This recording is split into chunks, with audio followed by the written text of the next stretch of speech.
utaratibu wetu wa kikazi, mwenzetu ama wenzetu wanauliza hoja kwa niaba yetu. Kwa hiyo mkurugenzi ambaye ndio afisa masuli utajibu hoja, lakini pale ambapo nadhani ama kutokana na ugeni wako ama kutokana na hoja yenyewe ilivyo, kuna mtu mwingine ambaye ana uzoefu mpana wa kujibu hiyo hoja, nisikie huru kusema fulani atajibu hoja kwa niaba yako. Kamati ya Bunge ya Hesabu za Serikali za Mitaa imetembelea miradi mitatu katika halmashauri ya wilaya ya Mbeya, ikiwa ni pamoja na kituo cha afya Swaya, kituo cha afya cha mji mdogo wa Mbalizi, pamoja na nyumba za watumishi Iwindi zilizopo kilomita 9 kutoka zilipo ofisi za halmashauri hiyo. Wajumbe wa kamati hiyo ya bunge wakapata nafasi ya kuhoji baadhi ya hoja. Mheshimiwa Mwenyekiti, nitaka kujua tu nyumba hizi za watumishi hapa zilipojengwa na umbali lilipo jengo la halmashauri pana umbali gani, kilomita ngapi? Kwa sababu gani unachukua 470 mliotenga unajumlisha hiyo ile ambayo fulani ambayo bado si ndio utakuja kwenye 605. Kutumia njia nyingine jumlisha baka mtajumlisha na hela ambayo mnahitaji itakuja 605.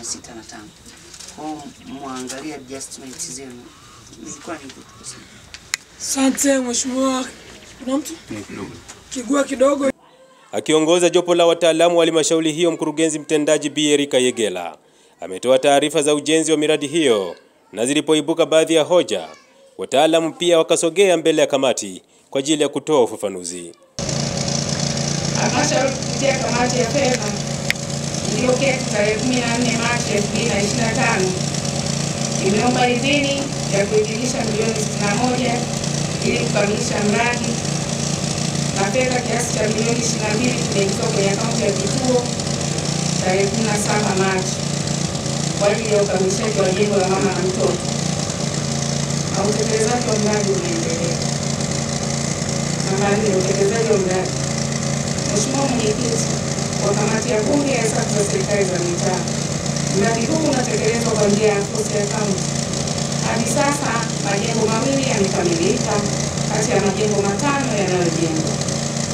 Jengo la OPD limekamilika kwa 100%. Maabara imekamilika kwa 100%. Kuchomea taka kimekamilika kwa 100%. Shimo la kutupia kondo la nyuma la uzazi kimekamilika kwa 100%. Jengo la mama na mtoto liko hatua ya umaliziaji kwa hatua ya upakaji rangi upande wa wodi ya wazazi sawa na 98%. Na jengo la kufulia liko kwenye hatua ya ukamilishaji sawa na 65%. Aidha, kulingana na mpango kazi, mradi ulitakiwa kuanza tarehe 19 mwezi wa 9 2021 na kukamilika tarehe 31 mwezi wa 7 2022.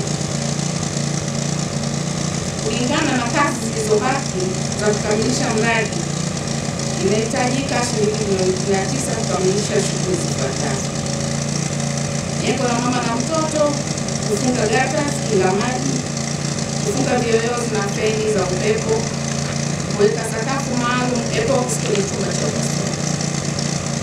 Jengo la OPD na jengo la maabara, kazi iliyobaki ni kufunga gata kinga maji, kufunga feni ambazo ni 15 na feni 3 jengo la maabara. Jengo la kufulia, kazi zilizobaki ni kufunga milango, kufunga mfumo wa maji, kuweka mfumo wa umeme, rangi na mapambo na kuweka marumaru. Namba 5, idadi ya watumishi wa kituo cha afya cha Swaya. Mheshimiwa Mwenyekiti, kamati ya bunge ya hesabu za serikali, kituo hiki cha Swaya kilianza kutoa huduma rasmi tarehe 5 mwezi wa 2 2022, ikiwa ni huduma za uzazi na mtoto, wagonjwa wa nje, maabara na ustawi wa jamii. Mwenyekiti wa kamati hiyo Mheshimiwa Halima Mdee ametoa ushauri katika baadhi ya maeneo kama ifuatavyo. Kama ambavyo tulisema mwanzo, kamati yetu inahusika na hesabu za serikali za mitaa, na kimsingi Sisi tunafanyia kazi ripoti ya mkaguzi mkuu wa hesabu za serikali ambaye ndiyo jicho la Bunge. Na pesa zinapokuwa za ndani unakuwa kuna tofauti kubwa ya gharama kwa kitu kile kile. Sasa tafsiri inavyoonyesha kwa jicho la kawaida ni kwamba inaonekana mradi ukitoka juu gharama zinaongezeka, ama mnaziongeza kwa makusudi ama mnaziongeza kwa sijui niseme shauri. Basi kama inawezekana kwenye halmashauri hiyo hiyo mazingira yanafanana, basi kusio kuna tofauti kubwa ya majengo ya aina hiyo hiyo baina ya fedha ambazo ni za ndani za halmashauri ama fedha zinazokuja kutoka serikali kuu. Sababu tumetoka kituo kilichopita na hichi tunaona pamoja na yale maelezo ya engineer aliyozungumza ambao na yenyewe anahitaji uchunguzi wa kitaalamu kuweza kujiridhisha, kuna tofauti ya zaidi ya milioni 50 hivi kati ya hivi vituo vile ambavyo vinafanana kila kitu. Kwa hiyo tumesema tuwape tu kama angalizo ili kunakoelekea hizi fedha zote ni za umma. Iwe mapato ya ndani, iwe mapato kutoka serikali kuu, zote msingi wake ni kodi za wananchi. Kwa zote zinatakiwa kutumika vizuri na kwa ufasaha ili kuweza kuokoa pale inapobidi ili kazi nyingine iweze kufanyika. Lakini pia kaka barabara inayokuja hivi nadhani pia ni muhimu mweke kwenye plani, sababu hospitalini wanakuja wagonjwa. Ni watu ambao wanakuja wakiwa wazima, ni madaktari, manesi wetu na watu wa huduma wengine. Sasa ile style tulokuja nayo kwa mtu ambaye ni mgonjwa wa dharura anatakiwa kufanyiwa kufikishwa haraka na kupata matibabu ya haraka, wakiwemo mama wajawazito, ni sio rafiki. Kwa tunaomba pia katika mipango yenu ya ndani, kwa sababu ni kitu ambacho umejenga kwa fedha za ndani, jambo zuri, tunaomba basi miundombinu ifikike kirahisi ili itimize ile purpose ya kutoa huduma hiyo muhimu. Hii ni Nyikani TV na langu jina ni Gordon Kalulunga.